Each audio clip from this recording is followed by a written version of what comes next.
Hello दोस्तों, तो कैसे हैं आप सब। स्वागत है आप सभी का आपके अपने परिवार ऑफिशियल स्टडी अड्डा चैनल पर। हम लोग दोस्त बात करते हैं अगर किसी एग्जाम्स की, जैसे कि आरआरबी, एनटीपीसी या ग्रुप डी या रेलवे का कोई भी एग्जाम्स। भाई आप एएलपी का तैयारी कर रहे हो, आप आरपीएफ एसआई की तैयारी कर रहे हो, आप जूनियर इंजीनियर की तैयारी कर रहे हो, या किसी भी एग्जाम्स की आप लोग भाई तैयारी कर रहे हो और मैथ्स पढ़ना चाह रहे हो भाई, तो मैथ के लिए एक बेस्ट सीरीज चल रही है हमारी एक्सप्रेस सीरीज, जिसमें आपको जो मैथ की क्लासेस मिलती हैं भाई वो चैप्टर वाइज क्लास के साथ साथ हम प्रैक्टिस सेट भी दोस्त सॉल्व करते हैं। तो इसमें प्रैक्टिस सेट भी सॉल्व कराया जाता है, आपको चैप्टर वाइज भी क्लास दी जाती है। तो जो चैप्टर वाइज क्लास होती है वो हम लोग भाई मंडे टू फ्राइडे तक हम लोग भाई चैप्टर वाइज क्लास करते हैं। और जो प्रैक्टिस सेट है, जैसे सैटरडे और संडे, कल भी हमने प्रैक्टिस सेट सॉल्व किया था, आज भी हम लोग दोस्त प्रैक्टिस सेट ही सॉल्व करने वाले हैं।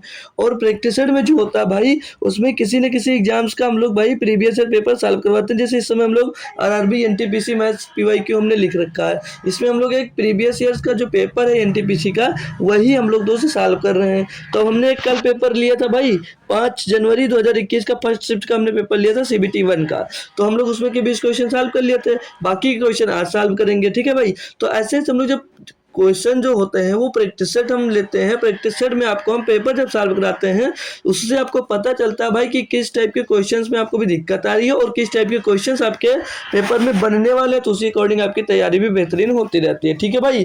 तो चलते हैं। और चैप्टर वाइज क्लास भी अगर आप लोग करना चाह रहे हो तो डेली शाम को 7 बजे जरूर जुड़ा करो। शाम को ही मंडे टू फ्राइडे तक भाई चैप्टर वाइज क्लास चलती है, और सैटरडे और संडे को भाई आपकी क्लास जो होती है वो प्रैक्टिस सेट कराई जाती है, ठीक है भाई। तो चलता हूँ, क्लास को स्टार्ट करता हूँ। कि जो लोग अभी तक नहीं आए हैं उनके पास क्लास को लाइक मतलब शेयर कर दीजिएगा, और आप खुद के क्लास को लाइक कर दीजिएगा, ठीक है भाई। तो क्लास को स्टार्ट करेंगे, ठीक है भाई।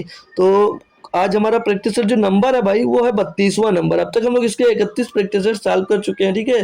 तो उन सभी को देखना चाह रहे तो भाई प्लेलिस्ट में जाइएगा, प्लेलिस्ट सबकी बनी हुई है, अच्छे से सभी प्रैक्टिस सेट को सॉल्व करिए। और चैप्टर वाइज को अगर डिटेल में पढ़ना चाह रहे हो शुरुआत से भाई, तो शुरुआत से स्टार्ट करिए भाई। इतना बेहतरीन कॉन्सेप्चुअल मैंने पढ़ाया भाई कि पढ़कर मजा आ जाएगा। आप लोग एक बार अगर देखना चाह रहे हो तो पूरा एक बार कंप्लीट मैथ पढ़ लीजिए भाई, फिर किसी भी एग्जाम्स में जितने चैप्टर यहाँ से पढ़ कर जाओगे भाई दिक्कत नहीं होने वाली है, ठीक है।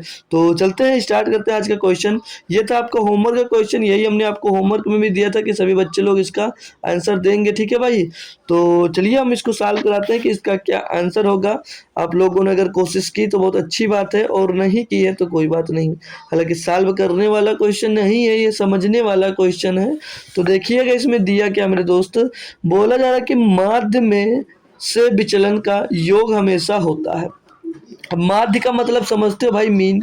मीन आपको माध्य निकालना मैंने सिखाया था कल क्या मतलब जब पढ़ रहे थे भाई, बहुत बेहतरीन कॉन्सेप्ट बताया। कितनी बार हमने सिखाया भाई, जब एवरेज पढ़ रहे थे तो वहाँ पर भी विचलन की बात की, डेविएशन की हमने बात की थी, ठीक है भाई।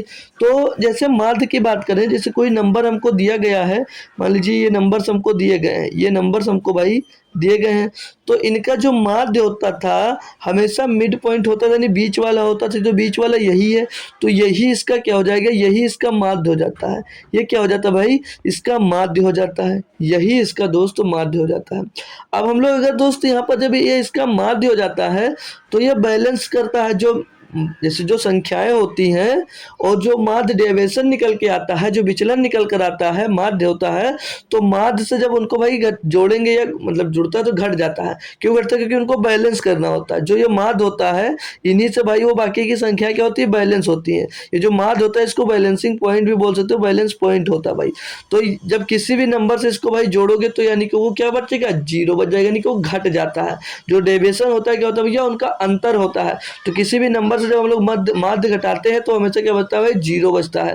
तो यानी कि क्या माध्य में से जब विचलन का योग करोगे तो हमेशा क्या मिलेगा भैया, हमेशा और हमेशा आपको जीरो मिलेगा, जो कि ऑप्शन नंबर सी में दोस्त दिया गया है।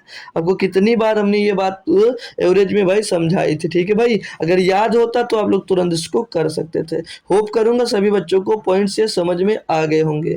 तो नेक्स्ट क्वेश्चन की बात करता हूँ भाई, 22 नंबर। इसमें क्या दिया गया पढ़ेंगे हमारे साथ सभी बच्चे। बोला जा रहा है, दिख रहा होगा क्वेश्चन, होप कर सकता हूँ, क्योंकि बेहतरीन तरीके से हमने इसको डिजाइन किया भाई। तो लिखा हुआ है 1 भागे, फिर कर्ली ब्रैकेट लगा हुआ है 1/2 plus 1/3 plus 1/6 divide by 3/4 minus 1/3 लिखा है। तो 3 और 4 का एलसीएम ले लीजिएगा भाई। 3 और 4 का एलसीएम हो जाएगा 12। कितना हो जाएगा 12, इधर 12 आ जाएगा और ऊपर इसका क्रॉस मल्टीप्लाई करेंगे 3 3 9, 4 1 4, तो 9 में से 4 जाएगा, क्या बच जाएगा भैया 5 बच जाएगा। कितना बच जाएगा भैया 5 बच जाएगा। यहाँ पर कितना बचेगा 5/12 बच गया। ये पोर्शन हमने सॉल्व किया, तब इतने से हमको क्या मिल गया भाई 5/12 मिल गया। अब आगे अगर हम सॉल्व करते हैं तो 1 डिवाइड में है भाई, तो उसका मतलब है उसको लिखे रहिएगा, क्योंकि 1 अभी पूरी संख्या ही पलट देगा। तो ये 1 डिवाइड में इधर है, इसको एज इट इज हम लोग भाई रख सकते हैं, ठीक है। अब हम लोग सॉल्व करते हैं इसमें, तो ये करली ब्रैकेट के अंदर वाला मामला देखते हैं भाई। तो ये दोनों प्लस में है भाई, ये दोनों भाई ये प्लस में, तो इनको हम लोग जोड़ लेते हैं, एक पास कर लेंगे भाई। तो 3 इनका एलसीएम लेंगे, कितना आ जाएगा एलसीएम इनका भाई 6 आ जाएगा। कितना आ जाएगा इनका एलसीएम 6 आ जाएगा मेरे दोस्त। और 3 एक 3, 2 एक 2, 3 5 हो जाएगा। 5 बटे क्या मिल गया यहाँ से भाई 5 बटे हमको मिल गया 6, ठीक है भाई। और प्लस में 1/6 ये लिखा है, ठीक है भाई। और ये डिवाइड बाई लगा है, ठीक है भाई। इतनी बात क्लियर। अब ये 1 डिवाइडेड बाई 5/6 प्लस का 1/6, और ये डिवाइड की जगह पे जब गुणा लगता है भाई तो ये पलट जाएगा, तो 12 बटे क्या हो जाएगा 5 हो जाएगा। इनको सॉल्व करेंगे हम लोग भाई, इनको ये करली ब्रैकेट लगा हुआ है, ठीक है। इनको सॉल्व करेंगे तो 6 से काटेंगे भाई, 6 दूनी 12 हो जाएगा। तो ये 1 डिवाइड बाई 5/6, 5/6 और प्लस का क्या बचेगा 2/5, क्या बचेगा भाई 2/5 मिलेगा बचेगा। कोई दिक्कत हो भाई तो तुरंत पूछ लीजिएगा कि दिक्कत हमको यहाँ पर है, ठीक है भाई।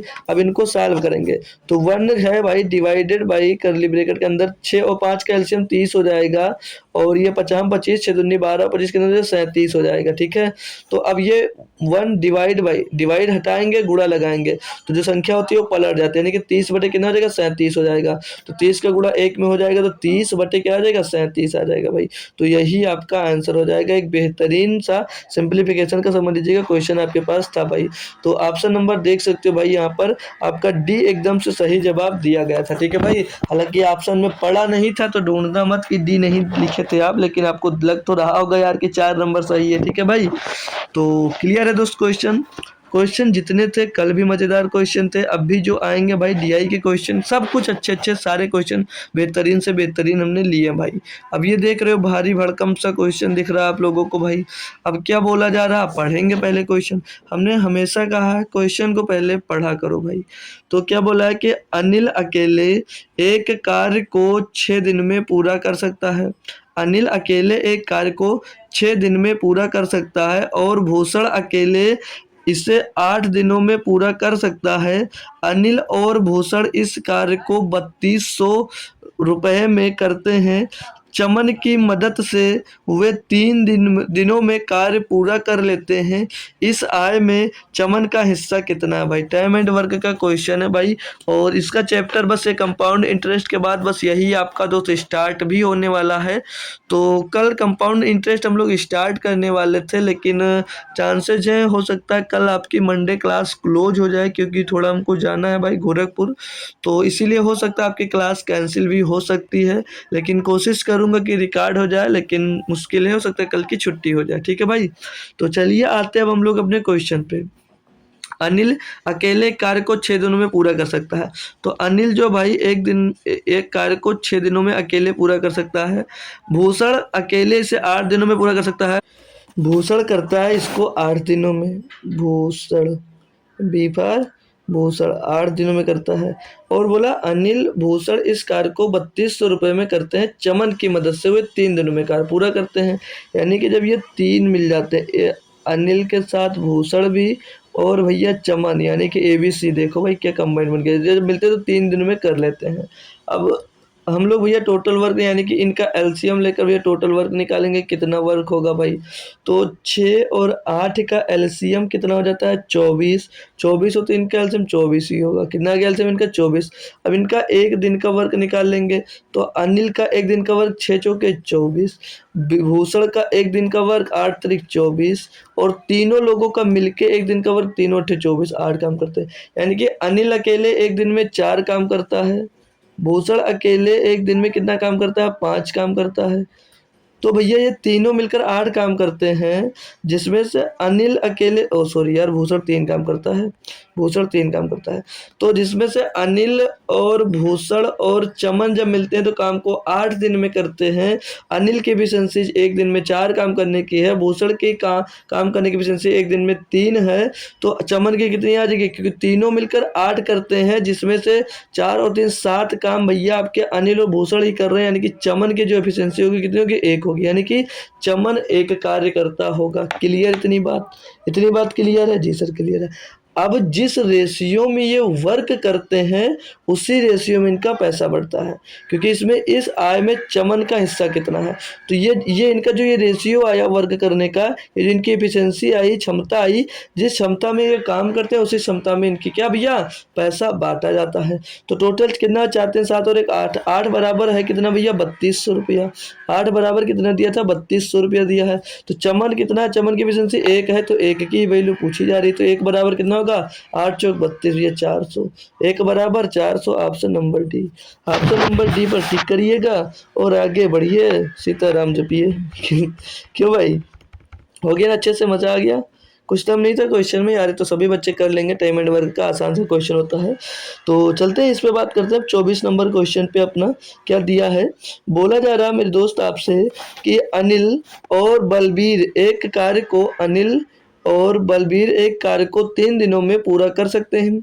उन्होंने एक साथ कार्य करना शुरू कर दिया, लेकिन 2 दिन बाद अनिल घायल हो गया। बलबीर को कार्य समाप्त करने में 2 दिन अधिक लगे। बलबीर अकेले उसी कार्य को कितने दिनों में पूरा कर सकता है? भाई क्वेश्चन तो दमदार है भाई। घायल हो गया, घायल वाली बात बोल रहा है। अनिल और बलबीर अगर एक साथ काम करते हैं भाई तो 3 दिनों में ये काम पूरा कर सकते हैं। क्लियर है सर जी? उन्होंने एक साथ कार्य शुरू किया, एक साथ कार्य करना शुरू किया और कर दिया, लेकिन 2 दिन बाद अनिल जो है भाई वो घायल हो गया। ठीक है, तो अब जो अनिल है देखो, तो 2 दिनों तक उन्होंने साथ में काम किया। अब जो 1 दिन का काम बचा होगा तो वो कौन कौन करता? अनिल और बलबीर साथ में ही तो करते, अनिल और बलबीर साथ में करते। लेकिन जब वो बलबीर घायल हो गया है, बलबीर घायल हो गया है तो काम जो है वो कर रहा है अनिल। ये इतना काम करते दोनों, दोनों मिलकर एक दिन में काम करते हैं। एफिशिएंसी भी नहीं पता, एफिशिएंसी भी यहीं से निकल कर आएगी। तो अनिल और बलबीर ही वो काम बाकी वाला करते, लेकिन 2 दिन पहले ही घायल हो गया। तो जो शेष काम था, शेष काम को किसने किया भाई? लेकिन 2 दिन बाद अनिल घायल हो गया तो बलबीर को कार्य समाप्त करने में 2 दिन अधिक लगे। यानी कि जो इतना जो ये इतना काम करेंगे दोनों, जो काम बचा उसको 2 दिन में बलबीर अकेले करेगा। 2 दिन में भैया बलबीर अकेले करेगा। बात क्लियर इतनी? जी सर क्लियर है। तो यहाँ से हम लोग अनिल और बलबीर की एफिशिएंसी निकालेंगे। तो इधर बलबीर 1 है, इधर बलबीर 2 है भाई, तो एक बलबीर को 2 बलबीर से घटा देंगे तो 1 बलबीर मिलेगा, यानी कि अनिल और बलबीर क्या हो जाएंगे भैया? बराबर हो जाएंगे। अनिल और बलबीर जो होंगे बराबर आ जाएंगे, यानी कि जो इनकी एफिशिएंसी है, इनकी एफिशिएंसी यहाँ से क्या मिल रही भैया? 1 मिलेगी या नहीं मिलेगी? बलबीर को अनिल के नीचे भेज दूंगा तो 1/1 आ जाएगी, यानी कि इनकी दोनों की क्षमता कितनी हो जाएगी? 1। अनिल एक दिन में कितना काम? 1। बलबीर एक दिन में कितना काम? 1 काम। तो दोनों मिलकर कितना काम करेंगे? 2 काम करेंगे दिन में। तो पहले हम लोग टोटल वर्क निकाल लें। तो टोटल वर्क निकालेंगे तो 1-1 काम करते हैं, यानी कि दोनों मिलकर 2 काम करते हैं, और दोनों मिलकर एक काम को कितने दिनों में? 3 दिन में करते थे भाई। तो 2 गुणे 3 यानी कितना आ जाएगा भैया? 6। ये आ गया टोटल वर्क। अब पूछा कि बलबीर अकेले उसी कार्य को कितने दिनों में करेगा? भाई बलबीर की एफिशिएंसी कितनी? 1 ही तो है, और अनिल की भी एफिशिएंसी 1 ही है। तो दोनों में से कोई भी करेगा, 1 से डिवाइड करोगे, यानी कि 6 दिन में ही कर पाएगा पूरा काम। पूरा काम करने में कितना टाइम लगेगा? 6 दिन का ही काम लगेगा। ठीक है भाई, मतलब 6 दिन का ही टाइम दोस्त लगने वाला है। होप करूंगा क्वेश्चन क्लियर होगा बहुत लाजवाब तरीके से। ठीक है भाई, तो चलिएगा अगला क्वेश्चन रहा ये आपका। इसमें क्या दिया गया है? दिख रहा होगा, नहीं दिख रहा फिर भी मैं एक बार लिख दूंगा क्योंकि छोटा सा है। बोला जा रहा है कि 36.1 बटे में 102.4 का मान ज्ञात कीजिए, यानी इनका स्क्वायर रूट निकालना है। तो कुछ बच्चे देखो डायरेक्ट कोशिश करेंगे पॉइंट लगा तो 1.9, हालांकि ऑप्शन नहीं है तो नहीं देंगे, लेकिन कुछ बच्चे हो सकता है ऑप्शन पाके आंसर भी दे दें। ठीक है, तो पॉइंट नहीं लगेगा। देखो अब यहाँ पर सॉल्व करने का तरीका क्या है? ये पॉइंट से ये पॉइंट आपका चला जाएगा, ये ऊपर वाले पॉइंट से एक पॉइंट नीचे चला जाएगा। तो अंडर रूट के अंदर क्या मिल जाएगा 361 और बट्टे में भैया 1024 मिल जाएगा। तो 361 का स्क्वायर रूट क्या होता है, तो 361 19 का स्क्वायर रूट 361 का स्क्वायर रूट 19 होता है, यानी कि 19 का स्क्वायर कितना होता है भैया 361 होता है।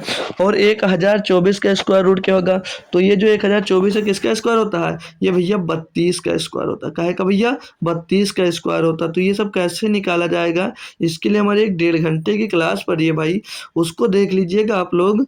तो आपका भाई कैलकुलेशन से लगाकर square, square root, cube root, घनमूल, कुछ भी कर रहे हो भाई, सब कुछ इतनी अच्छे से क्लियर हो जाएगा। मल्टीप्लिकेशन ट्रिक 1 से लेकर 1000 नंबर तक स्क्वायर निकालना, बहुत कुछ भाई आप लोग सीख लोगे अगर क्लास कर लेते हो वो तो।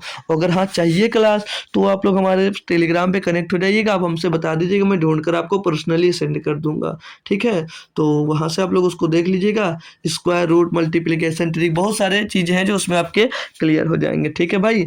तो चलिएगा नेक्स्ट क्वेश्चन की ओर चलते हैं भाई। 26 नंबर ये रहा आपका क्वेश्चन भाई। इसमें बोला जा रहा है कि 2/5 गुणे 350 प्लस 30% का 250 मान ज्ञात कीजिए। 2/3 गुणे 5, ओ सॉरी गुणे 250 लिख लेते हैं एक बार इसको, क्या दिक्कत है। 2/5 गुणे में 350 और प्लस में दिया 30% का 250। तो 30% परसेंटेज आएंगे, 30 गुणे कितना कर देंगे 250 कर देते हैं यहाँ पर। और परसेंटेज की जगह पे 100 लग जाता है, पता है जी सर पता है, अच्छी बात है। इसको कर लीजिए सीधे साल में भाई। तो 5 से इसको काट देंगे भैया तो ये 70 बार चला जाएगा। और 1 जीरो से ये वाला गया, 1 जीरो से ये गया, तो 70 दूना 140 आ जाएगा, प्लस में 25 दिया 75 आ जाएगा। और इसको जोड़ेंगे भाई तो लगभग 215, लगभग क्या 215 ही आने वाला है, ठीक है भाई। तो 215 आपका सही जवाब हो जाता है। कोई दिक्कत कोई परेशानी हो तो बताना भाई। ये तो सिंपल सा क्वेश्चन था यार, सभी बच्चे इसको सॉल्व कर सकते थे, है ना भाई, सभी बच्चे इसको दोस्तों सॉल्व कर सकते थे। चलो अब ये क्वेश्चन है भाई, भारी सा लिखा हुआ है और बेहतरीन से ऑप्शंस दिए गए हैं कि कैसे इनको बताता हूँ समझ लीजिएगा। बोला जा रहा है कि यदि एक परमेय संख्या का हर, परमेय संख्या का हर जो है वो 2 की पावर n और 5 की पावर m के रूप में है, जहाँ n और m जो है वो गैर ऋणात्मक पूर्णांक हैं, तो संख्या का दशमलव विस्तार क्या होगा भाई। इसके लिए आपको मैंने नंबर सिस्टम में ही बेहतरीन कॉन्सेप्ट बताया था कि जिसके हर में 2 की पावर n और 5 की पावर m मिल जाए, और n और m जो है, n और m जो है भाई, n और जो m है यहाँ पर, ये किसकी बात की, यन और यम की जो बात की गई है, ये गैर ऋणात्मक हो। गैर ऋणात्मक यानी कि नॉन नेगेटिव हो भैया, नॉन नेगेटिव हो, मतलब नेगेटिव साइन में ना हो, यानी कि जो वैल्यू है इनकी वो निगेटिव ना हो भैया। तो वो हमेशा क्या होते हैं, तो वो हमेशा क्या होते हैं भैया, किसी बच्चे को याद है या नहीं याद है, ये क्या भैया नॉन नेगेटिव पूर्णांक, यानी नॉन मतलब जहाँ गैर ऋणात्मक पूर्णांक यानी नॉन नेगेटिव इंटीजर है भैया। तो उस कंडीशन में जो संख्या होती थी, परिमेय संख्या होती थी, यह अशांत दशमलव होता था या शांत दशमलव होता था। तो ये क्या होगा भैया, ये शांत होगा। इनका जो दशमलव विस्तार होगा वो क्या होगा, शांत होगा, टर्मिनेटिंग होगा, ठीक है भाई। जब भी उसकी पावर में, सॉरी उसके बटे में, हर में जब 2 की पावर n और 5 की पावर m के फॉर्मेट में मिल जाएगा कोई भी संख्या, तो उस समय हमारा जो डेसिमल होगा वो शांत दशमलव होगा, टर्मिनेटिंग डेसिमल होगा, ठीक है भाई। और अगर 2 की पावर n और 2 की पावर m के फॉर्मेट में नहीं मिलते हैं तो वहाँ पर नॉन टर्मिनेटिंग होगा, अशांत दशमलव। लेकिन यहाँ पर क्या होगा भैया, शांत दशमलव होगा। बात क्लियर होगी सभी लाल एवं लाडलों को, ठीक है भाई। चलिए लाडलियों को भी यार गुस्सा मत हो जाइएगा आप लोग। ये जैसे क्वेश्चन दिया है, नहीं दिख रहा होगा मैं बता दूंगा, ठीक है भाई। बोले जा रहे कि दिया गया पाई आरेख एक कॉलेज के विभिन्न संकायों में दाखिला लेने वाले छात्रों की संख्या को दर्शाता है। कॉन्टेक्स्ट संदर्भ ला विधि संकाय और एजुकेशन शिक्षा संकाय, आर्ट्स कला संकाय, साइंस विज्ञान संकाय और कॉमर्स वाणिज्य संकाय, इनकी सबके बारे में दिया गया है, डाटा भी दिया गया है। तो क्वेश्चन पे बात करेंगे, क्या क्वेश्चन क्या कह रहा है आपसे। तो बोला जा रहा है कि कुल छात्रों के कितने भाग ने कला संकाय में दाखिला लिया। तो कुल जितने छात्रों ने उसमें भैया एंट्री ली है यानी एडमिशन करवाया है, उसमें से जो कला संकाय में लिया है उसको कितना भाग है उसका, ठीक है, ये पूछा जा रहा है। तो कला संकाय ये रहा आपका, जिसमें कितने लोग हैं भैया, 1200 लोगों ने एडमिशन लिया। अभी जो 1200 है ना, ये टोटल का कितना ये पूछा जा रहा है। तो 1200 ये है भैया, ऊपर लिख लेंगे। अब टोटल जोड़ के भैया नीचे लिख देंगे। तो टोटल जोड़ के नीचे लिखेंगे तो टोटल कितना है, एक बार कैलकुलेट करेंगे भैया। तो 1200 तो ये है ही, 1200 यहाँ पर 1000 है, विज्ञान संकाय तो 1200 1000 कितना भाई, 2200, 2200 और शिक्षा संकाय में 3 है तो 2200 3 2500, 2500 और ये विधि संकाय में 450 और वाणिज्य संकाय में 650। तो इनको जोड़ेंगे भैया तो ये 1100 हो जाएंगे, यानी कि 2500 1100 कितना हो जाता है भैया, 3600। तो 3600 का 1200 कितना भाग है ये पूछा जा रहा है भैया। बस ये निकाल लीजिए, 1200 करना 1200, 1200 थे 3600 भैया, 1/3 भाग है भैया, टोटल का 1/3 भाग है। ऑप्शन नंबर सी आपका सही जवाब हो जाएगा। तो डीआई देख रहे हो भाई, अगर पेट की देखा जाए तो इससे इससे भाई टफ डीआई तो आपके पेट के एग्जाम्स में पूछी जाती है। यहाँ पर तो बहुत ही आसान डीआई समझ लीजिएगा आपसे भैया पूछ ली गई है ना मेरे दोस्त। जी सर, बिल्कुल सही कह रहे हो आप, जितनी भी डीआई मिलती है भाई बहुत ही आसानी होती है, ठीक है भाई। अब ये जैसे क्वेश्चन दिया है कि संख्या 21,600 के कितने गुणनखंड पूर्ण वर्ग हैं। अब इसके गुणनखंड पूर्ण वर्ग वाले हमने आपको सिखाया भाई, ये भी नंबर सिस्टम में सिखाया। अब भाई नंबर सिस्टम जो चैप्टर है भाई 10 लेक्चर में हमने कंप्लीट कराया भाई। तो अब आप लोग खुद ही सोच सकते हो कि कितनी डिटेल में हमने उसको पढ़ रखा है भाई। और भी उसमें क्लासेस बढ़ सकती थी अगर हम लोग बढ़ाते, लेकिन लिमिटेड क्लास लिया भाई, तब भी आपकी 10 क्लासेस आपकी उसमें बनी हुई है, ठीक है। तो चलिए इनके बात करते हैं। देखो, तो इनका भैया पहले गुणनखंड निकालना है, पूर्ण वर्ग कितने, पूर्ण वर्ग से कितने गुणनखंड है जो पूर्ण वर्ग होंगे। तो उससे पहले हम लोगों को क्या करना, पहले इनका गुणनखंड करना होगा कि इनका 21,600 का, 21,600 का हम लोग गुणनखंड करते हैं। तो गुणनखंड करने का भी तरीका भाई देख लीजिएगा। तो जो यहाँ पर 216 फिर डबल जीरो, तो इसको 216 गुणे 100 में तोड़ सकते हैं। जी सर, बिल्कुल तोड़ सकते हैं। और 216 जो है इसको हम लोग लिख सकते हैं 6 की पावर 3, 6 की पावर 3, 6 का क्यूब 216 होता है। और 6 की पावर 3 को हम लोग क्या लिख लेंगे भाई, 2 की पावर 3 हम लोग लिख सकते हैं भाई, 2 की पावर 3 और गुणे 3 की पावर 3 लिख सकते हैं, कोई चेंजेस नहीं आने वाला है। क्लियर दोस्त? जी सर। और बचा क्या इसमें 100, तो 100 को लिख सकते हैं 4 गुणे 25, क्या लिख सकते हैं 4 गुणे 25 नहीं लिख सकते हैं? जी सर, बिल्कुल लिख सकते हो। और इसी को अगर और डिटेल में सॉल्व करेंगे थोड़ा, तो 2 की पावर 3 यहाँ पर है और 4 को 2 की पावर 2 में बनाएंगे तो 2 की पावर यहाँ पर कितना हो जाएगा, 5 हो जाएगा। और गुणे में 3 की पावर कितना हो जाएगा, 3 हो जाएगा मेरे दोस्त। और 25 है तो 25 को लिख सकते हैं भाई 5 की पावर 2, 5 की पावर 2 लिख सकते हैं, 5 की पावर 2 लिख सकते हैं। बात ये आपको क्लियर होगी। अब हमको इसके क्या निकालना है, अभाज्य गुणन खंडन करना है। क्या करना भाई, अभाज्य गुणन खंडन करना है इनका, अभाज्य गुणन खंडन, अभाज्य गुणन खंडन करना है इन सभी का, ठीक है भाई। अभाज्य गुणन करना बहुत बेहतरीन तरीके से भाई समझाया है, याद होगा तो वो बच्चे हो सकता है अब तक तो आंसर भी तक दे दिए होंगे हमको, ठीक है भाई। लेकिन अगर इधर से पढ़ते हो और उधर भूल जाते हो भाई, तो ये भाई इसमें कुछ नहीं किया जा सकता क्यों। और इसमें फिर ज़रूरत क्या, अगर आप लोग तुरंत भूल जाते हो तो ज़रूरत है आपको रिवीजन की, ठीक है भाई। तो अब ये जो 2 की पावर 5 गुणे 3 की पावर 3 और गुणे 5 की पावर 2 लिखा, तो इसके अभाज्य गुणन खंडन करना है हमको। तो क्या प्रोसेस होता है, इसको 2 की पावर 0 से स्टार्ट किया जाता है। कैसे किया जाता है मेरे दोस्त, इसको 2 की पावर 0 से स्टार्ट किया जाएगा। पहला गुणनखंड 2 की पावर 0, दूसरा बनेगा 2 की पावर 1, इसके बाद तीसरा बनेगा 2 की पावर 2, फिर चौथा बनेगा 2 की पावर 3 और पांचवा बनेगा 2 की पावर 4 और बनेगा 2 की पावर 5। जब तक जितनी पावर है उतनी पावर तक हम लोग इसको लिखने वाले हैं। 3 को क्या लिख सकते हैं भाई, 3 की पावर 0 और 3 की पावर 1, 3 की पावर 2 और 3 की पावर 3 लिखेंगे भाई, ठीक है भाई। 5 को भी 5 की पावर 0, 5 की पावर 0 लिखा जाएगा। 5 की पावर 0, 5 की पावर 1 और 5 की पावर 2 हम लोग यहाँ से लिखेंगे। बात क्लियर होगी भाई। अब इसमें से हमको क्या करना था, पूर्ण वर्ग छांटना था कि पूर्ण वर्ग कितने इसमें से गुणनखंड है जो पूर्ण वर्ग होंगे। तो पहला जो है भाई, इसमें 2 में अगर बात करते हैं, 2 के गुणनखंड 2 की पावर 5 में, तो पहला 2 की पावर 0 तो ये पूर्ण वर्ग होगा ही, और ये 2 की पावर 2 भी होगा, और ये 2 की पावर 4 भी होगा। तो कितने यहाँ से मिल रहे, 2 से भैया 3 मिल रहे हैं, और यहाँ से 3 वाले में 3 की पावर 0 पहला तो ये मिलने वाला है, दूसरा मिल जाएगा 3 की पावर 2, यानी कि 2 यहाँ से मिल जाएंगे भैया पूर्ण वर्ग, और एक ये मिल जाएगा, और एक यहाँ से मिल जाएगा, 2 यहाँ से भी मिल जाएंगे। तो इनका आपस में गुणा करेंगे, 3 दूनी 6 दूनी 12, कितना आ जाएगा भैया 12। तो जो 12 ऐसे गुणनखंड है जो पूर्ण वर्ग गुणनखंड होंगे, ऑप्शन नंबर सी आपका दोस्तों सही जवाब है। अब इसको डिटेल में समझना है तो चैप्टर वाइज क्लास करिए, बाकी इतना तो बेहतरीन तरीके से हमने समझा ही दिया कि बात समझ में आ जाए आपके।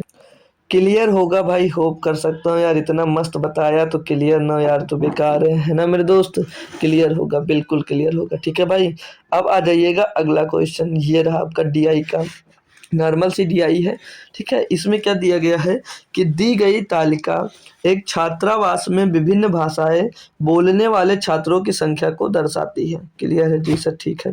इसमें क्या बोला, वह कौन सी भाषा है जो छात्रावास में रहने वाले 3 में से कम एक छात्र द्वारा बोली जाती है, ठीक है। तो मतलब इसमें सीधी सी बात करें, जितने टोटल छात्र हैं छात्रावास में, जितने छात्र रहने वाले हैं, जो जितने छात्र हैं उनमें से जो 3 हैं, 3 में से कम एक द्वारा वो भाषा बोली जरूर जाती है, ठीक है भाई, ठीक है दोस्त। जी सर, ठीक है। तो टोटल कुल यहाँ पर छात्रावास में छात्र कितने, 72 छात्र हैं। कितने हैं, 72 छात्र हैं सर जी, ठीक है। अब इसमें 72 छात्रों में से 3 में से एक जरूर बोल रहा है, यानी कि इसका 1/3 निकालेंगे तो कितना आ जाएगा, 3 दूनी 6, 3 चौक 12, यानी कि 24 बच्चे ऐसे हैं जो कि वो एक भाषा ज़्यादा से ज़्यादा सभी बोलते हैं, मतलब 3 में से एक बच्चा जरूर बोलता है, वो कौन सी भाषा है। तो अगर अब हम इसमें चेक करते हैं तो यहाँ पर 25 है, यहाँ पर 22, 12, 8, 4 है, तो यहाँ पर 24 नहीं है। अब 24 आंसर नहीं है, तो जो 22 है भाई ये तो बहुत कम है, और ये तो और कम है, ये तो और कम है, ये तो और कम है, लेकिन जो 25 है ये लगभग इसके करीब आ रहा है। यानी कि 25 स्टूडेंट्स ऐसे हैं भाई जो हिंदी जरूर बोलते हैं, यानी कि 3 में से एक ऐसा बच्चा जरूर है जो हिंदी जरूर बोलता है, कम से कम एक बच्चा 3 में से ऐसा है जो हिंदी जरूर बोलता है। और हिंदी हमारी भैया मातृभाषा है, तो सभी को बोलना भी चाहिए यार। 3 में से तो तीनों को बोलना चाहिए, है ना भाई, सभी को आनी चाहिए। होप करूंगा क्वेश्चन में कुछ दम नहीं था, लेकिन डिटेल की आपको बात समझ में दोस्त आ गई होगी, ठीक है भाई, अच्छे से। अब ये रहा आपका अगला क्वेश्चन 31 नंबर। इसमें क्या कह रहा है आपसे भाई, बोला जा रहा है कि पढ़ेंगे हमारे साथ कि दी गई तालिका एक बगीचे में 90 पौधों की ऊंचाई सेंटीमीटर में दर्शाती है। जो पौधे दिए गए हाइट इन सेंटीमीटर्स में ये दिए गए हैं भाई, पौधों की ऊंचाई दी गई है, और नंबर ऑफ प्लांट्स मतलब ये जितने पौधे हैं उनके नंबर दिए गए, कौन कितने सेंटीमीटर का है। क्वेश्चन की डिटेल देखते हैं भाई। बोले यार कि ऐसे कितने पौधे हैं जिनकी ऊंचाई 61 सेंटीमीटर है या अधिक है, मतलब 61 सेंटीमीटर से अधिक है लेकिन 70 सेंटीमीटर से कम है, ऐसे कितने पेड़ हैं। तो 61 सेंटीमीटर से अधिक होना चाहिए बोला जा रहा है, और 70 सेंटीमीटर से कम होना चाहिए, ऐसे कितने पेड़ हैं। तो पहला तो यहाँ पर दिया भाई, सॉरी दोस्त, ये जो 61 सेंटीमीटर का पेड़ दिख रहा है यहाँ पर, ये कितने पेड़ है, तो ये तो भैया 25 पेड़ है। कितने पेड़ हैं, 25 पेड़ हैं। और 31 सेंटीमीटर से अधिक यानी कि ये 62 है भाई, तो यहाँ पर कितने 14 पेड़ हैं। और ये भी भैया इससे ज़्यादा 61 से, तो यहाँ पर 19 पेड़ हैं। और ये भी यहाँ से ज़्यादा भैया 61 से, तो 12 पेड़ हैं। और ये 70 वाला भी इसमें ऐड हो जाएगा, 70 वाला ऐड होगा ना। क्या बोला, 70 सेंटीमीटर से कम, 70 से कम बोला तो 70 को नहीं लेना, 70 से कम होता तो लिया जाता। अब इसको ऐड करेंगे, 5 4 9 9 18 और 2 20 का 0 हासिल आएगा 1, और 0 भैया एक ही में तो वही आंसर होगा, बाकी जोड़ लीजिएगा यार। तो 2 2 4 ने कितना हासिल आया, 5 और 9 और 8 दोनों 18, तो 20 का जो हासिल 2, तो 2 और 2 3 और 1 4 और 1 5 2 7 17 आ गया भाई। कुछ गलत किए क्या यार, ओ सॉरी यार, 9 नहीं, यहाँ पर ये 9 है, हमने 19 लिख दिया भाई, इसीलिए तो ऑप्शन में मैच नहीं हो रहा था। अभी देखो भाई, ये 9 है यार, 19 नहीं है। कितना भाई? 9 है। अब जोड़ेंगे तो 5 4 9, 9 18, तो 20 का जो इसका 2, 2 2 4 और एक 5 और एक 6, कितना है भैया? 60 पेड़। 60 पेड़ ऐसे मेरे लाल जो 61 सेंटीमीटर से अधिक और 70 सेंटीमीटर से कम हाइट के हैं भाई। कुछ था भाई डीआई में, देख रहे हो कितनी सिंपल डीआई पूछी जा रही है, बहुत ही सिंपल सी डीआई पूछी जा रही है भाई आपको।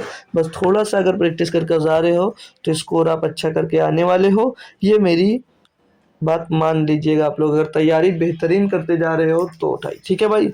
अब ये जैसे क्वेश्चन दिया है कि यदि किसी कमरे की बीमाएं 2 मीटर, 3 मीटर, 4 मीटर हैं तो 1/2 मीटर गुणे 1/3 मीटर गुणे 1/4 मीटर आकार के कितने घनों को उस कमरे में रखा जाता है।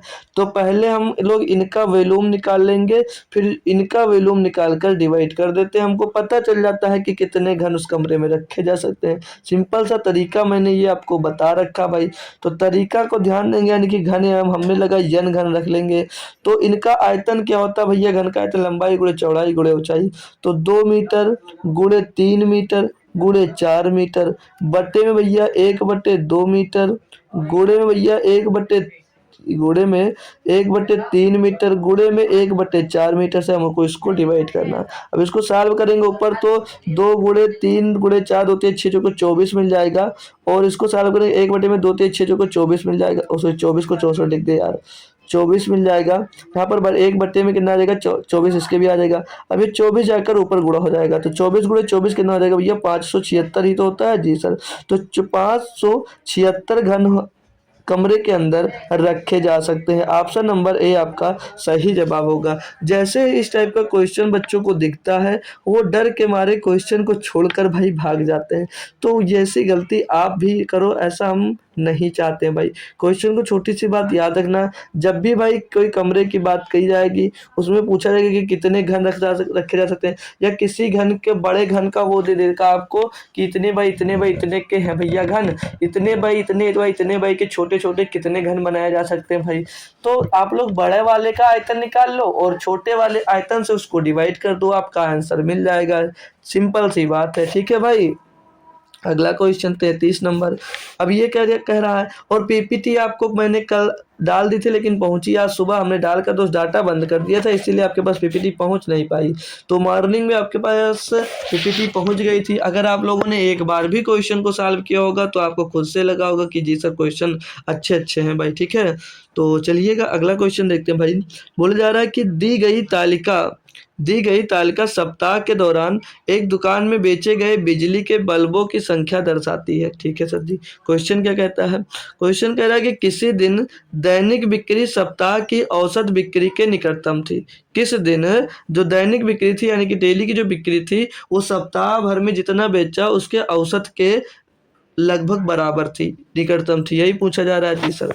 तो देखो करेंगे, इनको पहले जोड़ना पड़ेगा। तो क्या क्या दिया? 225 दिया गया भाई, 100 दिया गया है भाई, और 150 दिया गया भाई, और 200 दिया गया भाई, और 75 दिया गया है, और 90 दिया गया है। इनको जोड़ेंगे भाई तो 5, इनको जोड़ेंगे 5 5 10 का 0 हासिल आएगा 1 भैया, 2 और 1 3 5 8 7 15 और 9 24 का 4 हासिल आ जाएगा 2 2 2 4 1 5 6 2 8 हो जाएगा। कितना हो जाएगा? 840। कितने? 1 2 3 4 5 6 से इसको डिवाइड कर देंगे भाई, तो 14 से 84 140 आ जाएगा। ये आगे इनकी औसत बिक्री आ गई भैया। अभी किस दिन में भैया इसके निकटतम थी चेक कर लेंगे भैया। यहाँ पर ज़्यादा है, ये बहुत कम है, ये ज़्यादा है, ये बहुत कम है, ये भी बहुत कम है भाई। 150 के आसपास 140 आता है लग नज़दीक। तो बुधवार की बात करेंगे, वेडनेसडे को, तो वेडनेसडे को भैया इनकी बिक्री क्या थी? निकटतम थी। बात क्लियर दोस्त? सभी बच्चे बताएंगे बात सर जी समझ में आ गई क्लियरली हमको, तभी मैं आगे बढ़ूंगा भाई, क्योंकि समझ में आना ही ज़रूरी है आपको भाई। जब तक समझ में नहीं आएगा बात, तब तक क्वेश्चन भी समझ में नहीं आएगा, ठीक है। तो ये भी लीजिएगा, एक 44 नंबर क्वेश्चन है, थोड़ा बेहतरीन सा, पहले इसको बनाना पड़ेगा, समझ लीजिए, है ना भाई। तो अच्छे से डिटेल में कान खोल कर सीखना। क्वेश्चन सेकेंड लास्ट क्वेश्चन में 35 क्वेश्चन हमने लिए थे, जो कि आपने देखा होगा, ठीक है भाई। क्वेश्चन पढ़ते हैं फिर आपको क्लियरली मैं समझाता हूँ अच्छे से, ठीक है भाई। तो दिया गया कि दी गई आकृति में कोण ए बी डी बराबर 55 डिग्री और कोण ए सी डी बराबर 30 डिग्री है, यदि कोण बी ए सी बराबर वाई डिग्री और गैर परिवर्त जो है गैर परिवर्त भाई ये एक्स डिग्री दिया, ये टू होना नहीं चाहिए यार भाई, टू क्यों दिया यहाँ पर यार, टू नहीं होगा, ये कोण ही का दो बना दिया आई थिंक, हमको लग रहा है। हाँ ये कोण है भाई, ठीक है, कोण बी डी सी, अरे यार हट गया, कोण B D C X degree है तो एक्स माइनस वाई निकालना, मतलब एक्स कितने डिग्री का ये निकाल लीजिएगा, फिर आपको निकाल कर दिखाना है एक्स माइनस वाई डिग्री। तो एक्स वाई दोनों की डिग्रियां पहले हमको निकालनी पड़ेंगी। तो कौन सा एंगल कितने डिग्री है जो दिया गया उसको पहले मैं डिनोट करवाता हूँ। क्लियर मेरे दोस्त? जी सर। तो पहले खोला ए बी डी जो है वो 55 डिग्री का है, ए बी डी। अब ए बी डी यानी कि जो बी कोण है, जो आपका ये बी कोण है, ये कितने डिग्री का भाई? ये 55 डिग्री का है। तो ये जो कोण है ये कितने डिग्री का भैया? ये है 55 डिग्री का। इसको लिखो भाई आप लोग 55 डिग्री। अच्छे से समझना भाई पूरी बात, बस कोई थ्योरी वगैरह नहीं लिखाऊंगा इसमें, डायरेक्ट कभी क्वेश्चन बन जाएगा।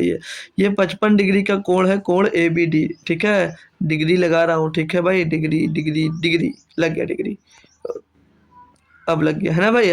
आगे क्या बोला है कि कोण ए सी डी जो है वो 30 डिग्री है।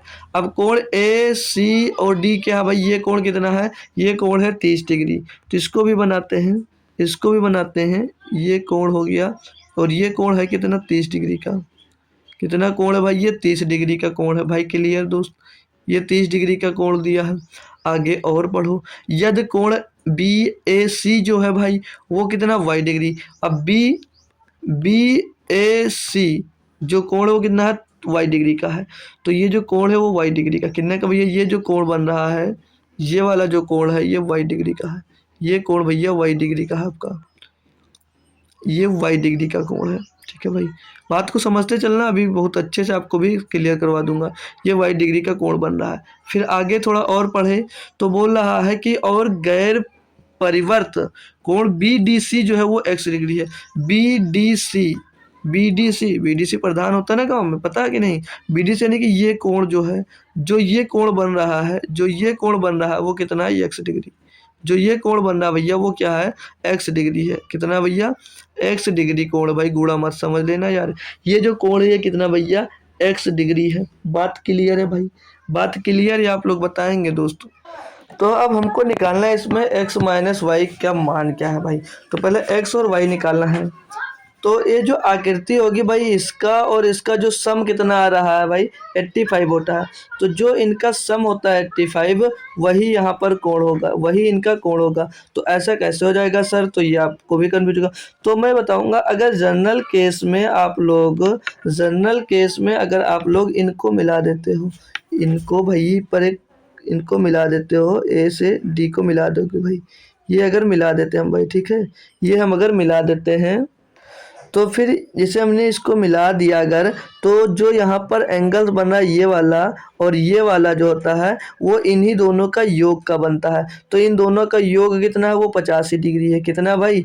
85 डिग्री है। बात क्लियर? अब जो यहाँ पर ये 85 डिग्री हो तो इसके सामने जो ये कोण बन रहा है डी वाला, जो ये कोण डी वाला बन रहा है भाई, वो उसका डबल होता है। वो उसका डबल यानी कि 2 गुणे कितना हो जाएगा? 2 गुणे भैया 85 यानी कि कितना डिग्री हो जाएगी? ये 170 डिग्री हो जाएगा एक्स कोण।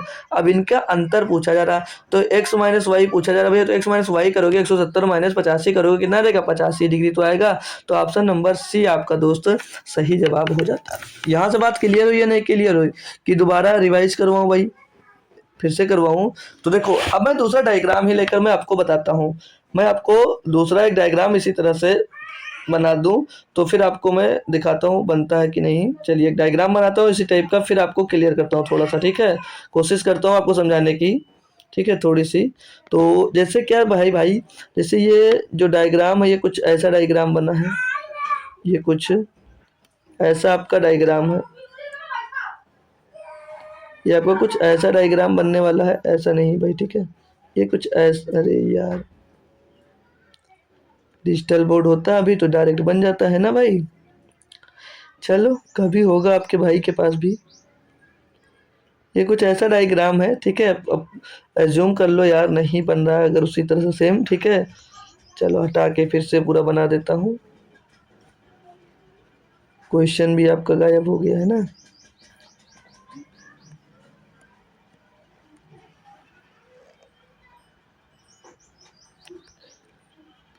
चलो जैसे बन रहा है थोड़ा सा आपको ध्यान दीजिएगा, बस समझ लीजिएगा बस बात को हमारी, जो मैं कहना चाह रहा हूँ, ठीक है। ये कोई डायग्राम है, ये कोई डायग्राम है, ये कोई डायग्राम है। और इसको हमने यहाँ पर बीच से क्या किया, यहाँ से मैंने ये बीच से ये निकाल दिया, ये तीर निकाल दिया, ठीक है, ये निकाल दिया। तो अगर जो ये कोण है भाई आपका, ये कोण आपका अगर थीटा है, और जो ये कोण है, ये जो कोण है आपका मान लीजिए अल्फा मान लीजिएगा, और ये जो कोण है इसको आप लोग बीटा मान लीजिएगा, और मान लीजिएगा भाई, और ये जो कोण है इसको आप लोग गामा मान लीजिएगा, इसको आप लोग गामा मान लीजिएगा। बात क्लियर है? समझा रहा हूँ भाई, समझा रहा हूँ। अब इसमें से तो ये कोण कौन सा होगा, जो ये कोण है, ये कोण क्या हो जाएगा, अगर ये पूरा त्रिभुज है, अगर ये पूरा त्रिभुज है तो ये कोण, इसका कोण कितना होगा, तो इसका कोण हो जाएगा थीटा, थीटा प्लस अल्फा हो जाएगा, नहीं हो जाएगा जी सर, हो जाएगा। तो इस ये कोण कितना हो जाएगा, तो ये कोण कितना हो जाएगा, ये वाला कोण क्या हो जाएगा, तो इसका भी ये पूरे त्रिभुज का सम हो जाएगा भाई। तो ये कितना है यहाँ पर, बीटा और प्लस अल्फा हो जाएगा। ये बीटा अल्फा हो गया, नहीं हो गया जी सर। अब ये इन सभी का जो सम आया ये पूरा हुआ या नहीं हुआ भाई, तो इन सब का जो सम यहाँ पर जोड़ोगे, इन सब का जो बीटा गामा का सम, तो जितना आएगा उसका ये डबल आ रहा है या नहीं आ रहा भाई, आ रहा है। तो वही पूछा गया भाई, ठीक है, वही योग हो गया, ठीक है भाई। क्लियर है भाई, कोई दिक्कत कोई परेशानी नहीं है। होप करूंगा क्वेश्चन अब डिटेल में आपको समझ में आ गया होगा, ठीक है भाई। और नहीं समझ में आया तो एक बार रिवाइज करिएगा तो जरूर समझ में आ जाएगा, ठीक है भाई। तो लास्ट क्वेश्चन रहा ये आपका, इसमें क्या आपसे बोला जा रहा है कि दी गई रेखा पर कौन सा बिंदु 6/5 को दर्शाता है। अब ये नया क्वेश्चन देखा आपने और कंफ्यूज होने लगे, आपको ये नया क्वेश्चन देखा आप कंफ्यूज होने लगे, लेकिन कंफ्यूज क्यों होते हैं मेरे दोस्त। बिंदु क्या है, 6/5 को कौन सा बिंदु दर्शाता है, तो 6 को भाई डिवाइड कर देंगे, 6 5 का नाम 5 पॉइंट लगाएंगे, एक बचेगा 10 होगा, 5 दूनी 10। अब 1.2 जो है भैया वो कहाँ पर दर्शाया जा रहा है, 1.2 है भैया वो कहाँ पर दर्शाया जा रहा है, तो ये तो 0 से 1 है, इससे कोई मतलब ही नहीं है। यहाँ पर आया तो 1 2, अब 1.2 यानी कि 1.2 कहीं इनका यहाँ पर बन रहा है, और 1.2 को कौन दर्शा रहा है भैया, आ रही तो दर्शा रहा है, तो आ रही आ रही आ रही आपका आंसर हो जाएगा, आपका आंसर आर हो जाएगा भाई। बात क्लियर है, कोई दिक्कत कोई परेशानी किसी भी प्रकार का दुख दर्द पीड़ा नहीं है ना भाई। तो यही आर आपका आंसर हो जाएगा। तो ये है हमारी अगली शिफ्ट। तो आज की क्लास में इतना ही रख रहा हूँ दोस्त, ठीक है, ताकि आपकी जो पीपीटी है वो बड़ी सी पीपीटी होने वाली है, लगभग 80 या 100 क्वेश्चन तो बन ही रहे हैं उसमें, जो अभी मैंने आपको मैराथन बोला है करवाने के लिए, तो उसकी पीपीटी बना रहा हूँ। तो और ये पेपर है भाई, अब एक पेपर अगले शनिवार को मैं स्टार्ट करूँगा, जो इसी 5 जनवरी 2021 का सेकेंड शिफ्ट होगा, ठीक है। सेकेंड शिफ्ट हम लोग सॉल्व करेंगे। तो ये जो क्वेश्चन है हमारा, ये जो क्वेश्चन है उसका पहला क्वेश्चन आपको क्या करना है, होमवर्क में इसका जवाब देना है। क्या करना है आप सभी बच्चों को, होमवर्क में इसका जवाब देना, ठीक है भाई। तो सभी बच्चे होमवर्क में कमेंट बॉक्स में इसका आंसर ज़रूर दीजिएगा। और कल की बात करें तो कमेंट बॉक्स में किन किन बच्चों का दोस्त नाम था, तो कई लोगों ने कमेंट किया भाई, अच्छा भी लगता है जब आप लोग कुछ कमेंट कर कर फीडबैक देते हो, ठीक है भाई। बाकी आपको शर्म आती है, नहीं देना चाहते हो तो कोई बात नहीं है, ठीक है भाई। तो दिया था कमेंट बॉक्स में, रूबी यादव ने कमेंट किया, और संध्या गौतम ने, और आसियाना, और मिस्टर एटीट्यूड ने भाई, और एटीट्यूड बता रहा हूँ भाई, मिस्टर शुभ ने भी भाई कमेंट किया था, ठीक है भाई। तो सभी लोग भाई कमेंट ज़रूर किया करो, ठीक है भाई। तो चलते हैं, मिलते हैं आपको नेक्स्ट सेशन। और कल जो मंडे है भाई कोशिश है कि क्लास होगी, और नहीं होगी तो टेलीग्राम पर इन्फॉर्म मैं कर देता हूँ कि क्लास आज नहीं है। तो हो सकता है कि क्लास कल कैंसिल हो जाए क्योंकि हमको कहीं जाना है, ठीक है भाई। तो अगर कल नहीं होगी तो मंडे को शाम को 7 बजे क्लास ज़रूर होगी। तो ट्यूसडे को यार, मंडे को तो छुट्टी ही बोल रहा हूँ कल, ठीक है भाई। तो अगर कल नहीं होगी क्लास तो ट्यूसडे को ज़रूर होगी, तो सभी लोग शाम को ज़रूर आना 7 बजे। बाकी टेलीग्राम पे जुड़ जाइएगा, वहाँ पर अपडेट्स मिल जाएंगी क्लास होगी या नहीं होगी, ठीक है भाई। और कोशिश ये करिए कि एनटीपीसी वाले ज़्यादा से ज़्यादा बच्चों को अपने साथ में और ग्रुप डी वाले बच्चों को साथ में जोड़िए जो मैथ पढ़ने के इच्छुक हैं, ठीक है भाई। तो तब तक थैंक यू सो मच दोस्तों, जय हिंद। मिलते हैं आपको फिर से एक बार दूसरे क्लास में, तब तक थैंक यू सो मच दोस्तों, जय हिंद, जय भारत।